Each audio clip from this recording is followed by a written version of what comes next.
Hello and welcome back to Blue Tinted Glasses for something new today, which I've called 20-minute rivals. So going forwards, we will have these videos once a week, maybe once a fortnight, depending on who shows up, where we're going to speak with a fan from another championship club to see how they're feeling about the season once we're into the season, how it's going. And I'm glad to say my first guest is an old friend, Hal from the Sheffield United way. The time has started. The 20 minutes has begun. But Hal, how are you, mate? Less of the old locks. I've got to say, this is looking very swanky. I said swanky. This is lovely. I love the setup. I love the idea. I love the Blades badge just above my ears. Yeah, great. Very pleased to be here. Good stuff, mate. Well, at one point last season, I did think that we wouldn't be speaking much this season. I thought you would be going up alongside Joe, Mr. Wayman. But unfortunately for you, I'm happy about this, to be fair, that you are still in the championship and we can speak quite a bit this season.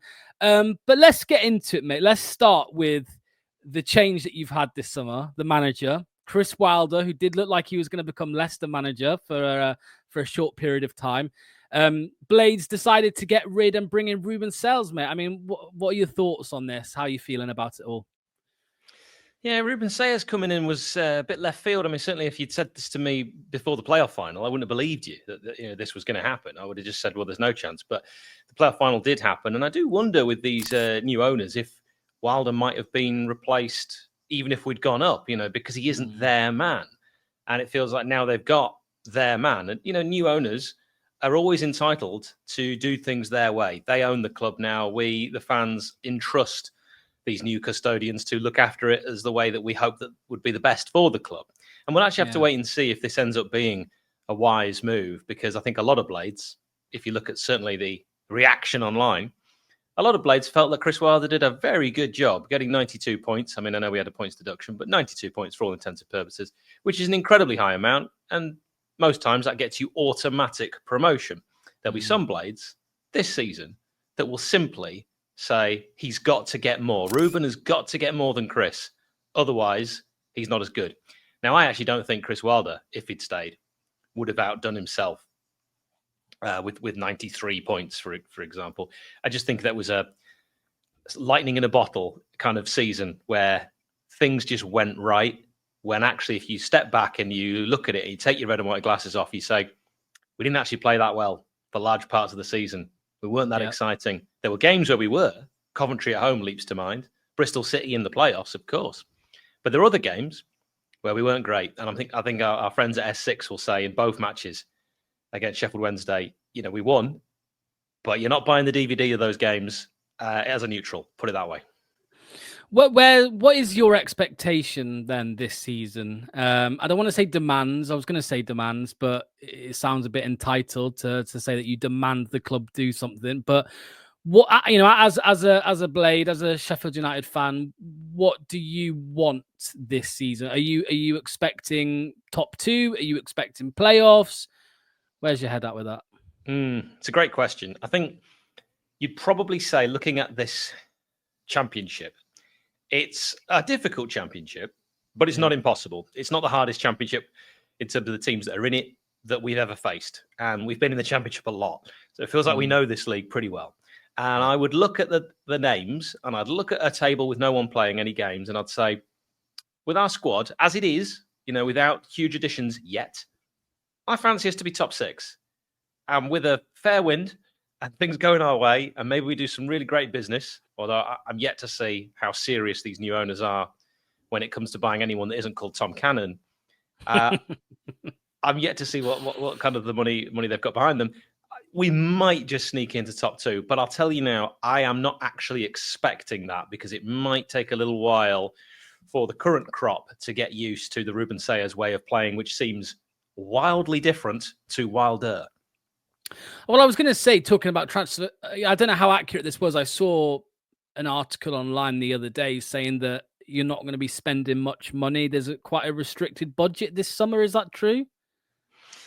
I think restricted budget, a lot of clubs are probably going to be told they've got restricted budgets in the Championship. Who knows? You put 2 and 2 together and you make 9. I don't know. Until we see them actually get the checkbook out, which we haven't really seen, as I say, apart from Tom Cannon, we don't really know. So it'll be interesting. I have a theory that they might actually just be keeping their powder dry to see how we do by January. Who knows? Yeah. Well, you keep mentioning Tom Cannon. Look, first half of last season, he had a decent spell at Stoke. Obviously, in January, you guys decided to pull the trigger and sign him. What have you made to his time so far at Bramall Lane? Because it's not been too successful, has it? No, it's been the opposite.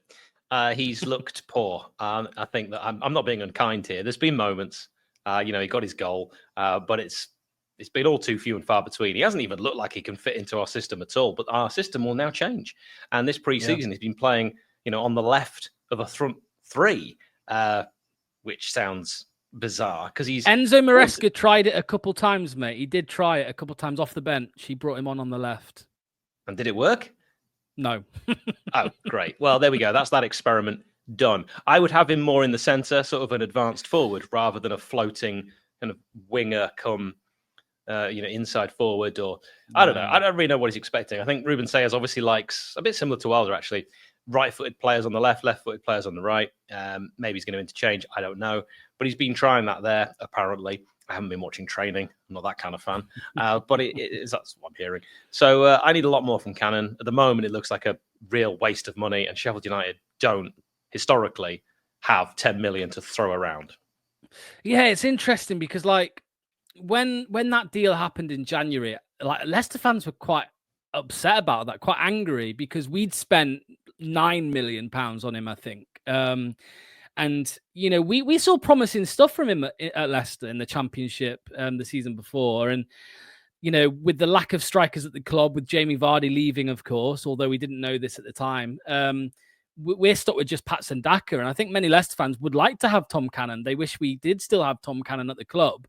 And we thought maybe £10 million was, £1 million profit. I mean, probably with the PSR book value, there's no profit there, right? So it's a bit, it's interesting now, a year, 6 months down the line, where it looks like we've actually had the better deal from that. Do you think we have got the better side of that, or do you think he could still go on to, to make that price tag good value for money?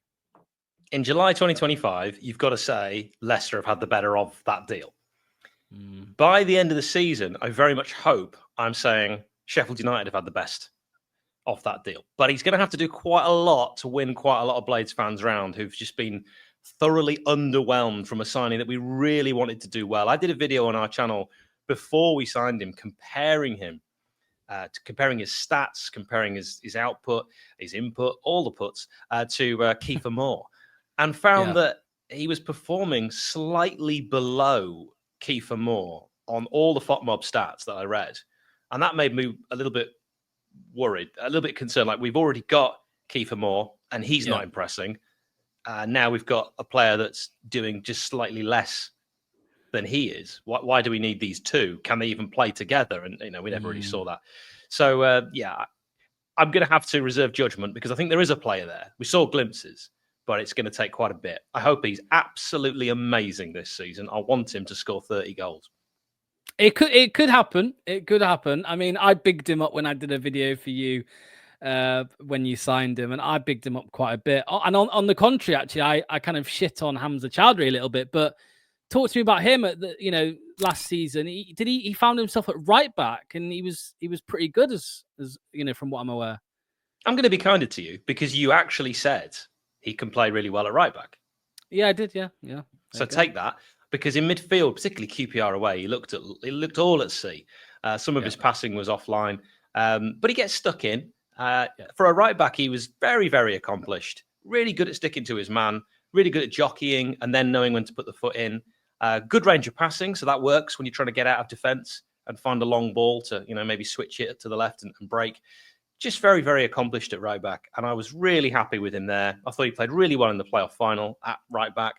And we also saw a huge huge rise in followers from Bangladesh. Yes. Which I welcomed. To be honest, I really did. I thought it was wonderful. They were all so joyous and they were all very positive. So I didn't mind that at all. More the merrier. I find it interesting, just going back a bit, when you said about this isn't the most difficult championship season. I mean, where do you have it? Because I thought last time Leicester were in the division 2 years ago with Leeds and Southampton, you had Ipswich, who just did the back-to-back, who came in and destroyed the championship. What are you thinking for this one? Because you're looking at Birmingham, who are going to want to do something similar to what Ipswich did, although they're spending a lot more money. They're trying to buy the league, it seems. You've got Wrexham, who just have done back-to-back. Is it 3 they've done now? Looking for a 4th, maybe. Probably. They've got that whole Hollywood stuff behind them. How difficult do you think it is going to be this season? Because you have got Leicester, who probably won't finish in the top 2, but that's because of the points deductions that are due to be coming. But they'll probably still win a lot of games. It's going to be a very difficult championship season in my eyes. It's interesting. People always say the Hollywood stuff with Wrexham. Ryan Reynolds is from Canada, and Rob McElhenney's from Philadelphia. But yeah, fine. We'll go Hollywood. Wrexham is well. This is why I'm saying this, because Wrexham is an unknown quantity in the championship. We have no idea how they will do. So many teams are still yet to do their key business. Birmingham getting their business done early, but also an unknown quantity. It's not a lot of new players who are good players on paper. How will they gel? How will it all come together? A lot of different players from different countries, different cultures coming together, playing in a system that not all of them will be au fait with yet. If they come out of the trap slow, I could see them having a mid-table season. If it all gels and clicks quickly, I could see Birmingham being in the top 6. But it's so unknown. Sheffield Wednesday looks like an absolute mess. So you're thinking, well, there's one team there that you can just discount, because actually Wednesday, with Danny rolling a bit of money behind them, felt like they could actually go towards the playoffs. But that's not going to happen. Leicester, points deduction, ? That probably rules them out. Maybe not. Maybe they'll overcome that. You never know. Sheffield United have had a points deduction and overcame it. Admittedly, Leicester will have probably more. A lot more. A lot more. Ipswich, you just don't know how teams react. Look at Luton. We all said Luton. I had Luton down to win the league last season. I saw. Well, thanks. But I brought it up myself. That's fine. But Ipswich, I don't think they'll do a Luton for 1 minute. I think they've got a far better manager. But they've already lost a lap. There might be more to come. There's certainly rumours of more of their players going. Their manager's a hot property, a commodity that many teams will want. And will probably, if there's a team in the Premier League that's not doing particularly well, they might come calling midway through the season, and that could derail Ipswich. So that's an unknown one as well, and I'm a little bit unsure. I'm not buying into at the moment. Ipswich being the best team, which is pretty much what everyone's saying. So it might just leave the door open for Sheffield United, who at the moment have kept the same squad bar the loans. That might be actually the recipe for success. Not too much change. Apart from the manager, it's the same squad that got 92 points last season, excusing the loans. So, and the loans weren't all successful. So I'm quietly confident, and I also believe we've got the best goalkeeper in the league. So I think this championship's good, but it's not great. And we've seen tougher championships, and we've come out of tougher championships before. And I go back to probably 2005, 2006, a very strong championship. We beat Leicester 4-1 on the opening day, and that set the marker for the whole season. And I do think teams that start well usually go on to get automatic. Teams that finish well finish 6th, and often do well in the playoffs. Yeah, I kind of agree with you on Ipswich. I mean, they did build a championship super team, I thought, last summer when they got promoted, but they have lost a lap. It looks like they're going to be losing Hutchinson, if rumours are to be believed. But you're right. Looking at Luton, you've got no idea how they react to a relegation. Before I ask you some quick fire questions, I want to just get your thoughts on Leicester. So they finally sacked Ruud van Nistelrooy at the end of June. Way too late, but apparently it's for PSR reasons they had to wait that long. Football continuing to be played off the pitch. We took some time. We've taken 2 weeks, and we've appointed Marty Cifuentes, the former QPR boss. What do you make to that appointment? Because I will let you know now that the majority of the Leicester fans are actually quite happy with the appointment, especially after being linked with Gary O'Neill and, all due respect, Chris Wilder. The fans are a lot more positive with the Marti Cifuentes name. But yeah, what's your take on it? Because I know you thought Chris Wilder would probably do a good job at Leicester, but we've decided to go down the route of Marty. I'd be happy if I was a Leicester fan. I think without any points deduction, you're probably looking at Sheffield United, Southampton, Leicester, Birmingham, Coventry, and maybe Ipswich if it all goes well, as being the best 6 teams in the league. Cifuentes, good choice. Wilder, it's amazing. I've never known another manager where one group love him, and that's Sheffield United fans. Almost all Sheffield United fans love him, and neutrals just don't seem to rate him. And I just cannot fathom that. Wilder would have done a fine job for you, I'm sure of it. On paper, you've still got a very, very good squad. I don't know how many players you'll lose. None of us do. Sheffield United are currently worried about losing Gus Harmer, Michael Cooper, and Ahmed Hodzic. We've already lost Vinny Souza. Oliver Arblaster was linked with Brighton before. We're all still worried about that. And Leicester fans will have their own players that they're worried about losing. But I actually think that'll be a really good long-term appointment. Wilder probably wouldn't have been a long-term appointment. And I don't say that just because he's older. I just mean because when it doesn't work for Wilder, a la Middlesbrough, a la Watford, it's over quickly.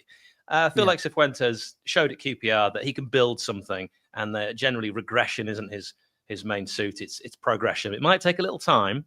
It might not be this season, but I feel like if you stick with him, you'll probably be in safe hands. Yeah, because I think it's a similar appointment to Enzo Maresca in a sense that it's a certain brand of football that our owner seems to like. Although it doesn't really make much sense. We apparently interviewed Chris Wilder, Gary O'Neill, Sean Dyche, Marti Cifuentes, Danny Roll. Lots of different styles of football there. Yeah, for sure. But we've gone down, this route. Marti Cifuentes apparently paying half of his compensation himself, 250 grand out of his own pocket. Wow. So I don't know what that says about Leicester's finances more than anything, but he's apparently been told we have to sell before we can buy, which I think is understandable, dropping down to the Championship and, PSR concerns and all of that stuff. But Leicester are very positive. Leicester fans are very positive with the youth that we've got coming through. It's called the Golden Generation at the club. The club deem it better than the likes of Dewsbury Hall, Ben Chilwell that we've had, Harvey Barnes, some of the players coming through. Jeremy Monga, there's a name for you, mate. You watch out for Jeremy Monga. 16 years old. He made his Premier League debut at 15. He can't wear the normal shirt, because it's got a gambling sponsor on it. He's just turned 16, signed a scholarship. So, yeah, I expect him to start What's a lot his of games position? this season. He can play all across the 3. So right wing, left wing, number 10. He's so quick. He's so technical. In pre-season so far, 2 games, he's looked like the best player in the squad. He's the next Jamie Vardy. Well, potentially. So we'd love him to stay for that long. We'd love him to be the club legend, a club icon. But Real Madrid, PSG, and Man City were after him at the start of the summer, and he's decided to sign on for the scholarship. So yeah, he'll get a lot of game time, I think. But right, I've got some quick fire questions to ask you before we finish, Hal. Okay, so get ready for this. Number 1, who is winning the Championship this season? If they don't lose the manager and they don't sell too many players, let's say Ipswich. I'll be boring. Okay. Automatic promotion. So second place, who do you think's getting there? Sheffield United. Okay, very nice, very nice. 3 teams to go down from the Championship. Charlton, Hull, Sheffield Wednesday. Okay. Who is your dark horse for the playoffs this season, to go up through the playoffs? I think Coventry will go up through the playoffs. I don't know if that's a dark horse, but I do think they will. Okay. Yeah, I think it's a dark horse with some of the teams in the division. So I'll give you that one. Top goal scorer, Championship top goal scorer, not just Blades, but top scorer, if you had a name. I mean, that is very difficult. I haven't got a clue. I don't even know who was top scorer last season. Oh man, that's too difficult. You can say Cannon if you want. Yeah, go on. Why not, for a laugh, Tom Cannon? Just 2 more here. So, one player from your squad who you think is really underrated. Andre Brooks. Okay. Who is he? What position? Oh, he's is he? just like Monger. He can play anywhere across the front three. He can also play in midfield, left-footed. Usually plays on the right. Brilliant somersault celebration, Brooks. Perfect. And final question: if you could steal one player from Leicester to come into the Sheffield United squad, who would you choose? Hamza Chowdhury. There you go. Straight in at right back. Yep, we need one. And you need to keep the Bangladesh fans, of course. Absolutely. Subscribe to Sheffield United Way. There we go. I was just going to say thanks to Hal from the Sheffield United Way. I'll put the link in the description as well, so go and check them out. Hal, I look forward to chatting to you more throughout the season, mate. All the best. Thanks so much.